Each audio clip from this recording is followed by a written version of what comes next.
تقریب نکاح جاری تھی۔ نکاح خوان نے دولہا سے اس کا نام پوچھ کر لکھا اور پھر اس کے والد کا نام پوچھا۔ دولہا اس سوال سے گھبرا گیا اور نکاح خوان سے کہا کہ ہم دو ماں بیٹے ہیں، میں نے کبھی اپنی والدہ سے اپنے والد کا نام پوچھا ہی نہیں، لہٰذا میں اپنی والدہ سے پوچھ کر آتا ہوں، یہ کہا اور گھر چلا گیا۔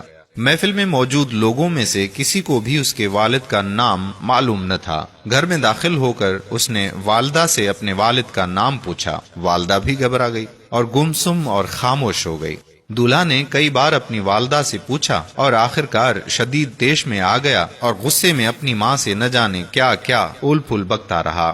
گھر میں جمع تمام عورتیں بھی خاموشی سے ماں بیٹے کا بحث سنتی رہیں اور حیران تھیں کہ آج تک یہ سوال کرنے کا خیال ہمیں کیوں نہیں آیا، جبکہ ماں بیٹے کی زندگی اس محلے میں گزری ہے۔ یہ چھوٹا سا تھا جب سے ہم ان دونوں کو اپنی گلی میں اسی مکان میں دیکھ رہے ہیں۔ اس عورت نے شاید اپنے بچے کو اسکول بھی اس لیے داخل نہیں کروایا کہ اس کے باپ کا نام تو جانتی نہیں۔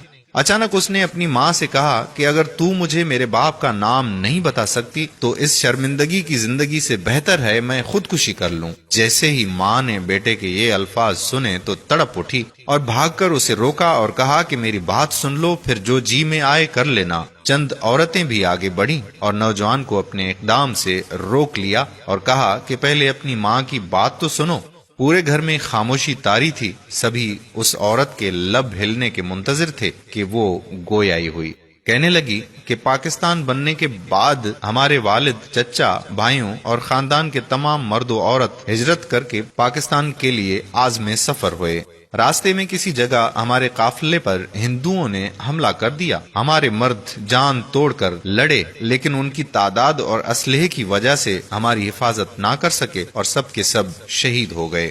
لڑائی کے دوران میرے والد نے رات کے اندھیرے کا فائدہ اٹھا کر ہم عورتوں کو نکالنا چاہا، لیکن میرے علاوہ وہ کسی کو بھی بچانے میں کامیاب نہ ہو سکے۔ میرے خاندان کی باقی عورتوں کا کیا حال ہوا میں نہیں جانتی۔ مردوں اور عورتوں میں سے کوئی زندہ بچا بھی یا نہیں مجھے اس کا بھی کوئی پتہ نہیں۔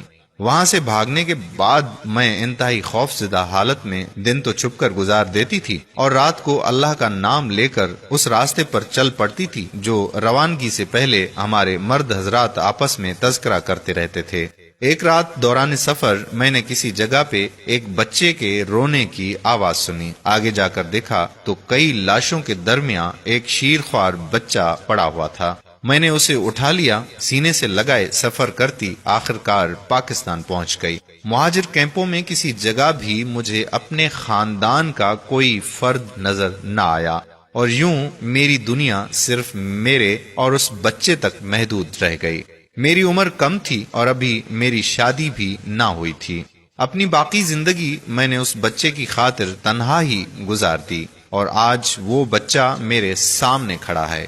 اب بتاؤ، رات کے اندھیرے میں لاشوں کے درمیان سے اٹھائے گئے بچے کا نام مجھے کون بتاتا اور اس کے باپ کا نام مجھے کون بتاتا؟ ماں کی بات مکمل ہونے تک ہر آنکھ اشک بار تھی اور وہ بیٹا جو کچھ دیر پہلے ماں کو جلی کٹی سنا رہا تھا حیرت کا پہاڑ بنا کھڑا تھا۔